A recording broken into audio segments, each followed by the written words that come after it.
Uh, Hello guys, assalamualaikum. Okey, hari ini saya nak share resepi bawal goreng kunyit dengan sambal kicap. Okey, first kita ada seekor ikan bawal.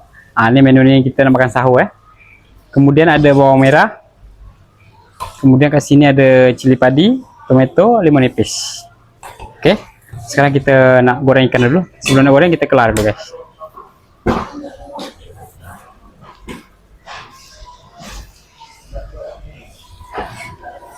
Kita kelar.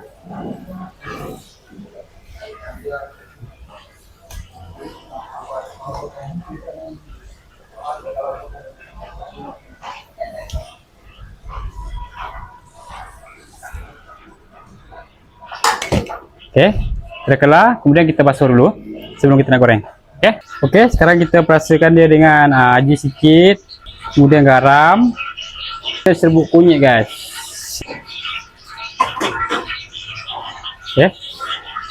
Okey, kemudian kita gaul sampai dia sebati Okey guys, apabila minyak kita dah panas baru kita goreng ikan. Okey, untuk buat sos bawang merah 3 biji bawang merah kita potong dadu-dadu.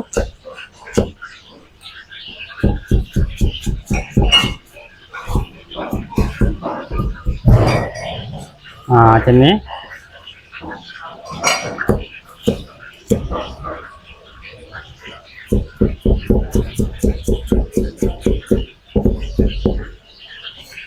Okey, bawang merah masuk sini guys.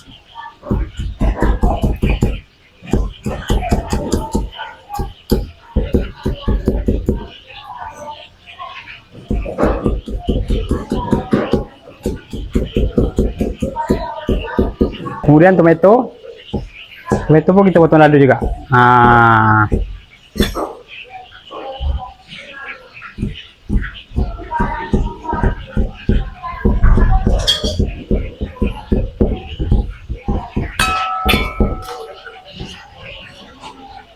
Baru kita masukkan kicap. Kicap ni kicap manis kicap manis.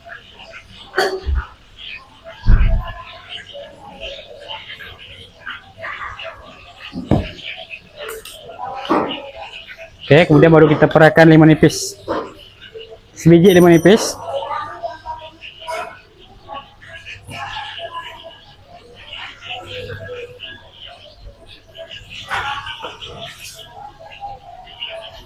Okey, kemudian kita gaul lagi sekali.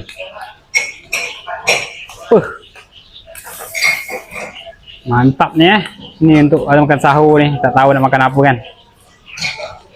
Okey, sekarang jom kita tengok ikan kita. Balikkan dia.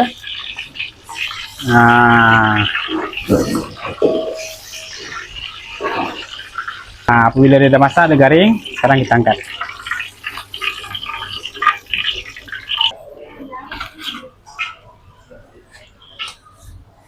Air sekali baru kita curah atas dia. Ada setengah orang dia tak curah, tak apa, boleh je, tak ada masalah. Yang ni kita terus makan.